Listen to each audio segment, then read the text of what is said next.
All right, let's dive into the world of personal finance. But not your typical Wall Street stuff. We're going deep into a children's A story. children's story. Yeah, The Wisdom of Pendo. Okay. Set in the African rainforest, it features Pendo the parrot, Mosi the monkey, and Tembo the elephant. And they've got some surprisingly insightful lessons to share all about saving.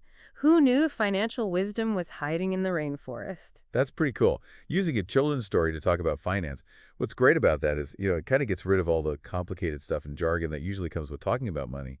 It's like a reminder that saving, at its core, it's pretty simple, really, no matter how old you are, or what species you are, I guess, in this case. Right, it makes it universal. So the story begins with Pendo realizing her friends aren't exactly the best at managing their resources, you know? She sees them struggling, making impulsive choices, basically living paycheck to paycheck. Or nut to nut, I guess you could say. Nut to nut, yeah. Sounds familiar, right? Oh, absolutely. We've all been there. Yeah, we've all had those moments. So Pendo decides she needs some guidance. She turns to the wisest monkey in the rainforest, Mosi.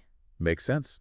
When you need advice, you go to the wisest person you know. Exactly. And Mosi, being the brilliant storyteller he is, he decides to teach them about finances through a story. Pretty clever, right? Oh, definitely. It's a great way to make learning about money fun and engaging, not just a lecture. It's like those stories we heard as kids. We still remember the lessons because they were part of a good story. Exactly.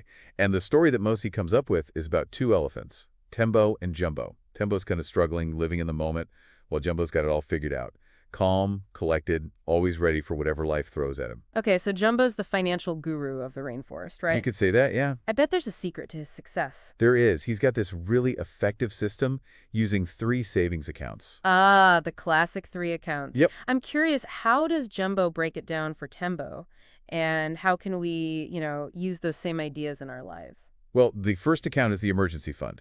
Everyone talks about emergency funds. Right. But think about having an emergency fund. It gives you peace of mind. Like, you can sleep at night knowing that if something unexpected happens, you're covered. Okay, but doesn't any savings count as an emergency fund? Not really. It's about having money set aside specifically for emergencies and how much you need in there. That depends. Your situation, your risk tolerance, all that. Got it. So it's personalized. What about the other two accounts? What are they all about? The second one is for future purchases. This one's interesting. It helps you avoid impulse buying and really focus on your goals. Like, do you want a new phone, a vacation? You put money in this account specifically for that. It's like a plan instead of just spending randomly. Exactly. And the third account is for retirement. I know. Retirement seems so far away. It might seem like that now, but it's important to think long term. This account is about setting yourself up to enjoy life later on. Okay, so we have these three accounts, but how does a story about rainforest animals use these ideas? It's not like they have banks, right? Well, that's the cool part. The story uses things that would make sense in the rainforest. Like, think of squirrels hiding nuts in a hollow tree. That's their emergency fund. That's a good way to explain it. So what are our hollow trees and stuff in the real world? Well, your hollow tree, your emergency fund, could be a high-yield savings account. Safe, easy to access there when you need it.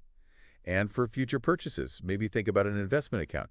Your money can grow over time. So squirrels stash nuts. We use banks and investments. Makes sense.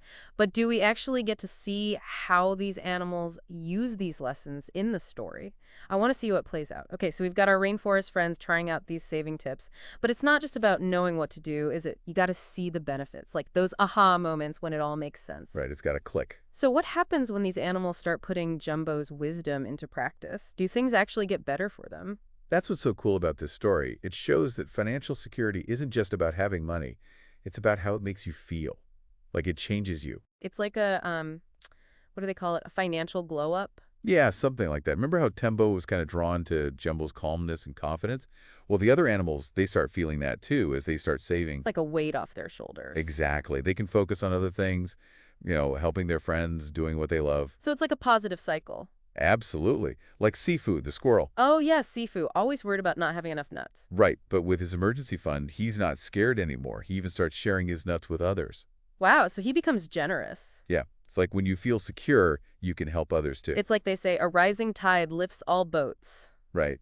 And what about Naya the nightingale? Oh, she was saving for her dream nest, right? Yep. And she gets to build it.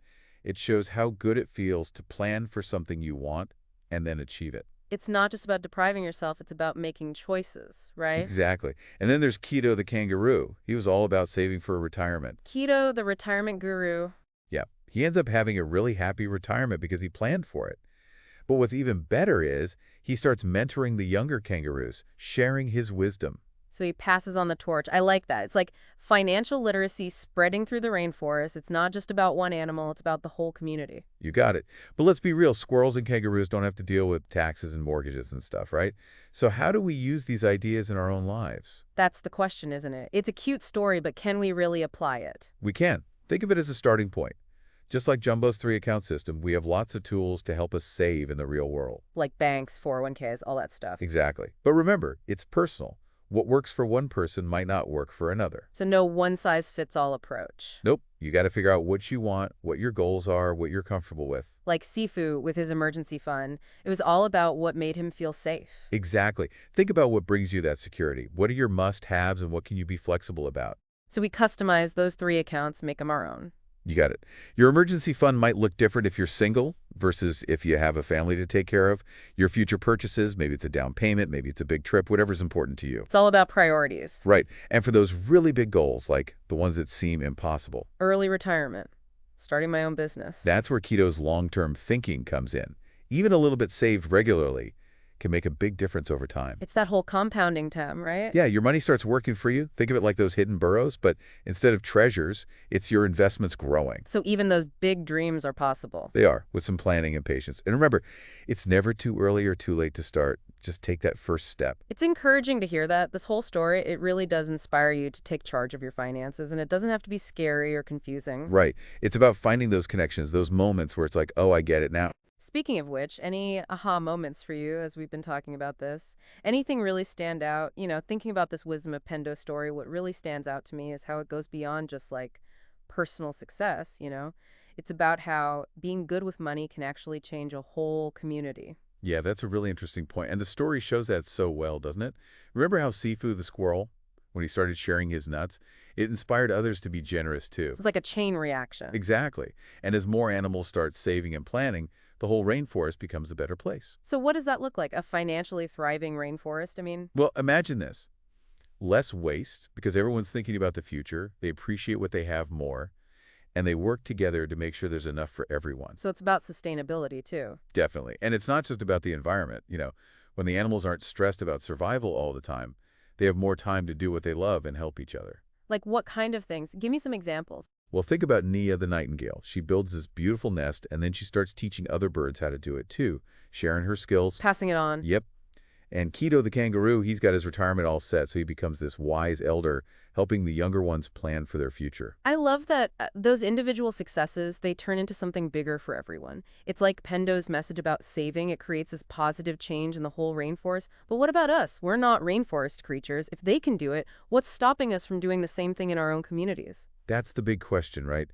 This story, it's a simple story, but the message is for everyone. It's like a call to action. It reminds us that knowing about money, it's not just about ourselves. It's about having a good life, feeling secure, and making things better for everyone around us. So as we wrap up this deep dive, here's something to think about. What's one small thing you can do today to start building your own financial security? And how can you share that knowledge with others? Maybe teach someone younger than you, or volunteer your time to help people with their finances, or just talk about money with your family and friends. Even small actions can make a difference. Absolutely. You don't need to be a financial expert to make a positive impact. Start with yourself, learn the basics, and then share what you learn. We can all be like Pendo in our own way, spreading financial wisdom and creating a better future for ourselves and everyone around us. Well said. That's all the time we have for today's deep dive, but keep exploring, keep learning, and keep those financial fires burning.